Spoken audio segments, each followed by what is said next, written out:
ابنها كان مستلم فرقة 93 فرقة تحقيق. عاد لما سمعوه ما يحكوا جماعة أمن المسلسلات على الموبايل وما ينفعش حكي على الجنرال وهو سكران. العمو عاد مثل ما قاعد ببيته يجوا غيبة الشمس أخوه بالطبوني واخده. ابنها لهادي يا محمد ضل ياكل تعذيب بفرع أمن المسلسلات طفرت بين دياتي. وهو ليش ليتفرج على هذاك المسلسل؟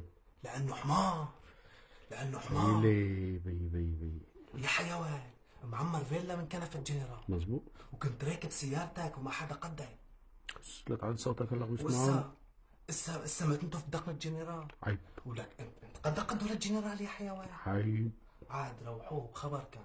والله ويلي اللي بيعلق مع الجنرال ويلي. ضل 30 حلقة مشروع بمشفى براد مشفى الفرات الجامعي ما حدا راح قال له منان انت.